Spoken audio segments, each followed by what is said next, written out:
On the 18th of September 2020, two experienced pilots of an extra EA300 were conducting circuits at Caloundra Airport in Queensland. At around 12:37, the pilot in command broadcast "Rolling runway 12 for circuits."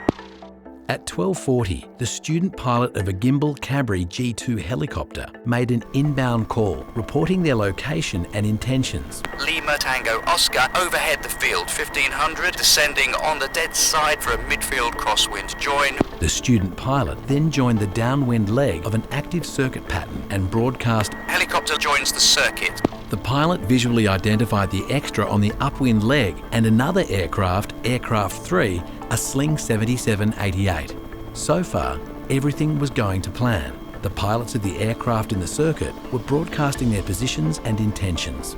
Nothing seemed out of the ordinary. The student pilot broadcast, "Turning right base runway 12 for a stop and go." 39 seconds later, the pilot in command of the extra broadcast, "Extra Echo X-ray Romeo turns base for touch and go runway 12 number 2. Perceiving Aircraft 3 to be next ahead in the circuit, the pilots of the extra continued their approach to the runway. Moments later, and just after landing, the extra collided with the helicopter. The student pilot broadcast, "Mayday, mayday, mayday. Helicopter Lima Tango Oscar has been contacted by aircraft." No one was injured, but both aircraft were damaged. My name is Steve Creedy. I'm a Senior Communications Officer with the Civil Aviation Safety Authority, CASA, and today I'm joined by an expert panel to explore this near-fatal collision so that we can better understand what happened and how pilots can avoid situations like this. On our panel we have Michael White, Acting Aviation Safety Advisor Team Leader with CASA. Melanie Waddell is an award-winning and highly experienced pilot and currently a Flight Operations Inspector for CASA. Chase Eldridge is a flight instructor in Brisbane and Industry Consultation Coordinator for CASA. Welcome everyone. Michael, what was going on here? It seemed like everyone was doing the right thing by broadcasting their positions and intentions, so why did it end like this? I think one of the issues, Steve, is that helicopters in a circuit don't have to comply with what we might term as the fixed wing pattern or the fixed wing circuit. They're quite entitled to track direct into the airfield, track directly outbound on their track without following the normal procedures that a fixed wing aeroplane would have to follow. So I think the expectation was with the extra crew that the helicopter probably wouldn't be complying with the fixed wing circuit, and in fact that's what the helicopter pilot had done, and there's nothing wrong with that as such. It's not a breach, it's good practice, but I think the extra crew weren't expecting that. So given that they didn't think it would, that the helicopter would comply with the fixed wing circuit, they didn't think it would be an issue in terms of a confliction with the procedures that they were following at the time. So if you're not expecting to see something, the chances are you won't see it. And we have a short video to demonstrate exactly this point, so let's take a look. Can you count how many times the soccer ball is passed between the players with the white jumpers?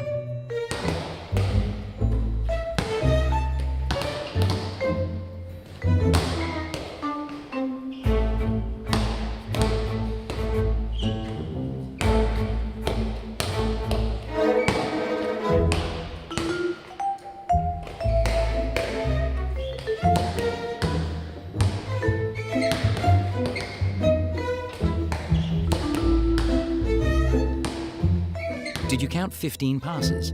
If you did, congratulations. But did you see the helicopter pilot? And the red toolbox? Have another look.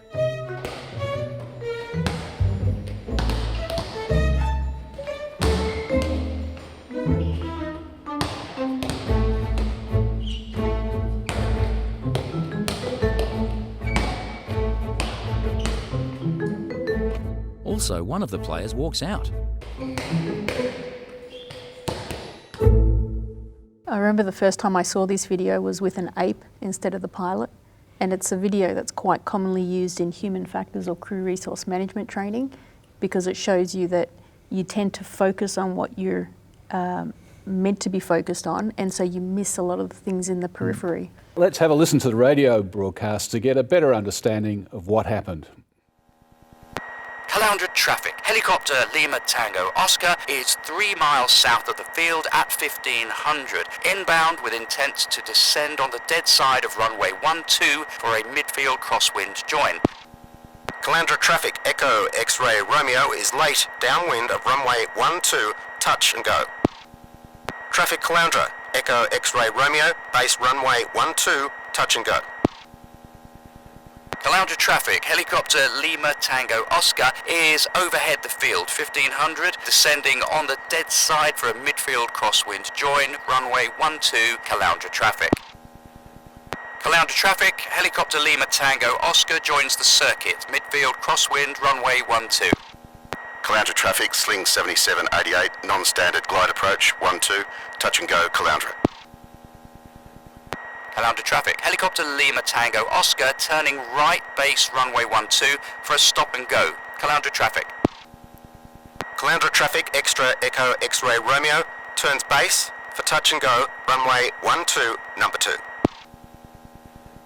Mayday, mayday, mayday. Helicopter Lima Tango Oscar is at Caloundra runway 12, has been contacted by aircraft. Mayday, mayday, mayday. Melanie and Chase, what do you make of that broadcast? The calls themselves seem to be quite clear. I wouldn't say the calls that were made contributed to the accident in this case. There was some non-standard phraseology which can and has caused accidents in the past, but I don't think that was the case in this instance. I think the main issue here was a loss of situational awareness.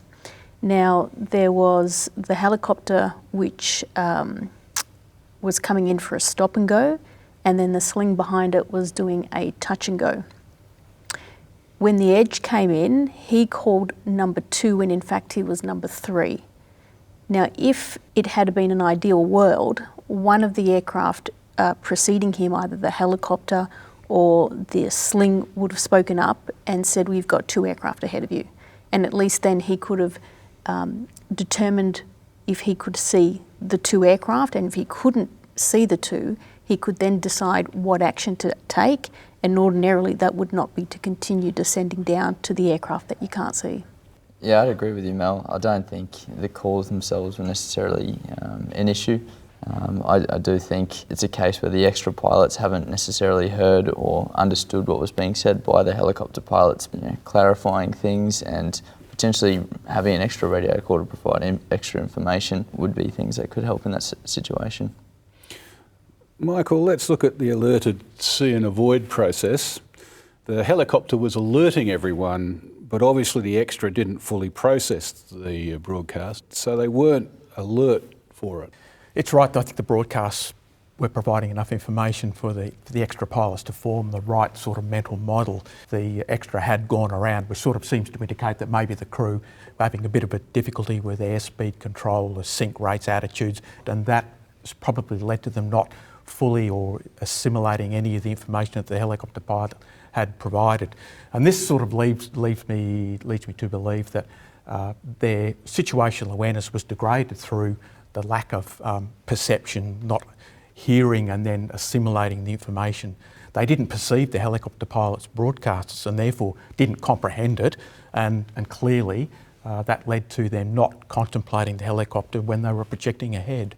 There might even be a level of confirmation bias in that. I think in the accident report they were talking about they heard parts of a helicopter radio call but didn't necessarily expect the helicopter to be flying a standard circuit for an fixed-wing aircraft. So if they've looked out, not seen it where they expected it to be, they might then falsely assume, okay, well, there's not a conflict here, when in fact they could have been right at the same level as the actual aeroplane.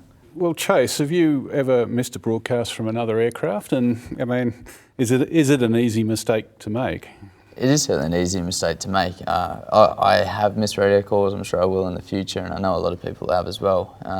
As part of my training, it was at quite a busy non-controlled aerodrome, and there was a mix of light training aircraft and heavy air transport aircraft going into the same runway, and quite often you'd find students, particularly early in their sort of solo flying, would miss the calls from the larger aircraft because they might be calling from 30 or 50 miles out and not fully register that only means they're 5 minutes away, not that they're 15 or 20 minutes away. And particularly when these aircraft are referring to IFR waypoints or they're referring to things that a new VFR pilot doesn't understand, you get a lot of situations where aircraft don't really know what the other is doing, and that can contribute to situations like this. What about you, Michael? Have you ever missed a broadcast? I did miss a broadcast at an uncontrolled aerodrome, and I lost track of traffic that I knew was there that was ahead of me taking off, and I made my broadcast that I was lining up on the runway at an intersection, not at the threshold of the runway. And as I progressed across a holding point under the runway, the traffic took off and overflew me on the runway, and it gave me quite a scare, although it was well airborne by the time it got to my position. But it sort of makes you think and gives you a bit of a fright, and the pilot either didn't broadcast or I missed the broadcast.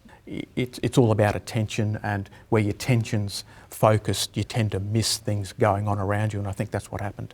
Well, you just mentioned it was at a non-controlled aerodrome. Are these things more likely to happen in non-controlled airspace? I think so. At a controlled aerodrome, you've got air traffic control that they're giving you instructions and directions, and they're keeping you safely away from the other traffic. But at an uncontrolled aerodrome, because there's no air traffic control, the pilots have got to do that between themselves, and then they've got to make decisions about what that means for their particular operation. Melanie, have you ever experienced a potentially dangerous situation in uncontrolled airspace, and how did you get through it? I used to operate out of Point Cook, which is an airport in Victoria, and I was also aware that a number of the pilots are students learning to fly for the first time, and they just don't have the same level of situational awareness. So when I was instructing, I would build up this situational awareness. With the first few exercises with the student, I would just say, when you're flying, I'm going to ask you, when you hear a radio call, to just tell me, what was the call sign? I wouldn't ask them to deliver the whole message because it's too much.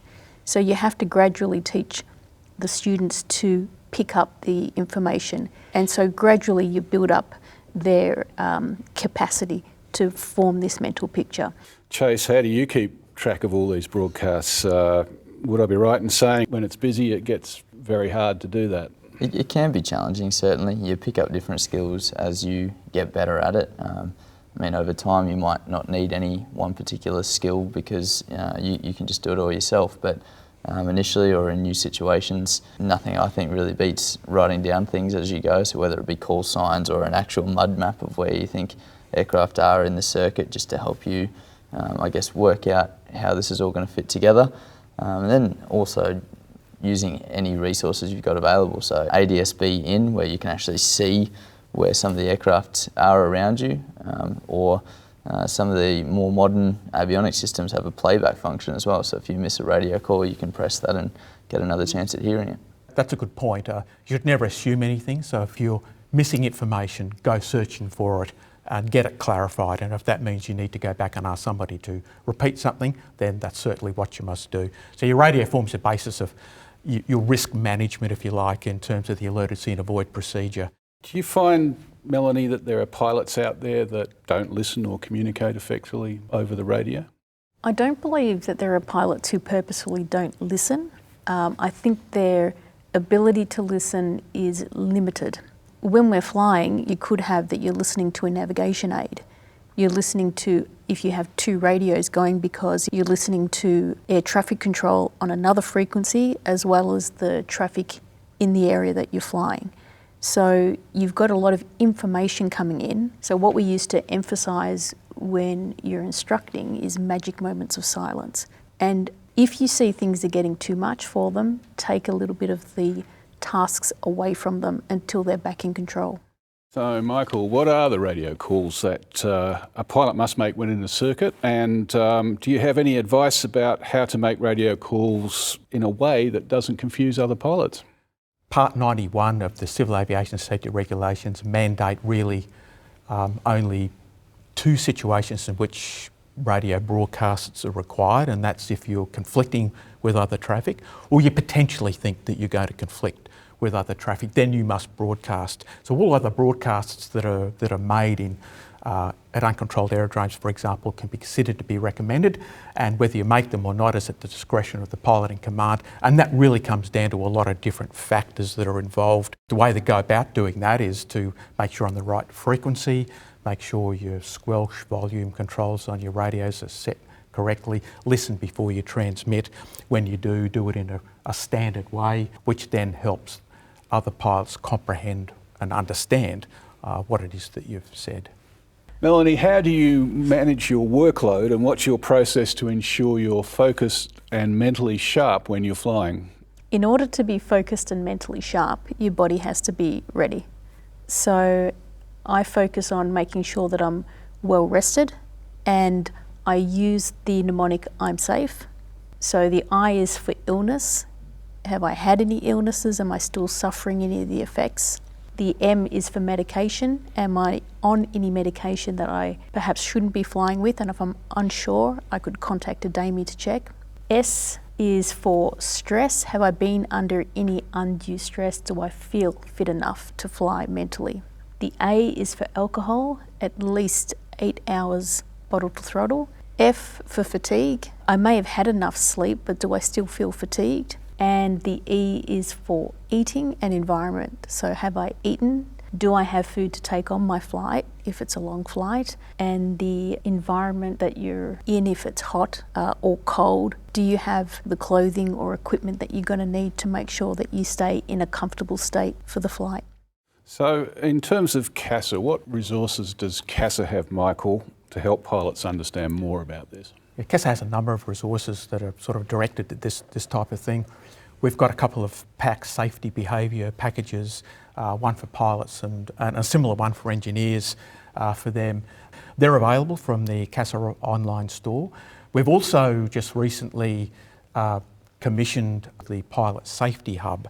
The Pilot Safety Hub is a resource where we've brought together a lot of resources into the one area on the website, where we'll find all of these safety packages that we have, the webinars that we do. So there are quite a few resources that are available that will help industry deal with things like non-technical skills, which are really quite important. So just to crystallise what we've been talking about, can you summarise the essential things to remember when flying through uncontrolled airspace? First of all, you've got to maintain a good, effective lookout. You've got to actively monitor the appropriate VHF frequencies that you might be on. You've got to take in that information, perceive what's going around you, add value to that by comprehending what it means and projecting ahead. That's got to be a constant process. Melanie? Use standard phraseology and be clear and concise and not too quick on the radio. Chase? If there is any doubt, as Melanie said, you can often pick up cues, and ultimately you can communicate in plain English. So if you're saying something in aviation speak and you can tell your message is going above someone else's head, just relay that in plain English so that it's actually understood. And sometimes that might involve going above and beyond the mandatory or minimum amount of calls. You might just need to do a little bit extra. It all comes down, a lot of it comes down to attention. It's about experience and practice at moving your attention around and knowing what that means for your particular aircraft operation. Okay, thanks everyone. To summarise, let's look at the key safety messages from this event. In a non-controlled airspace, broadcast your intentions clearly and make the minimum of 2 calls even if you think no one else is around. Follow the alerted, see and avoid process. Have an awareness of how different aircraft operate. Maintain situational awareness. When in doubt, ask other aircraft to clarify their intentions.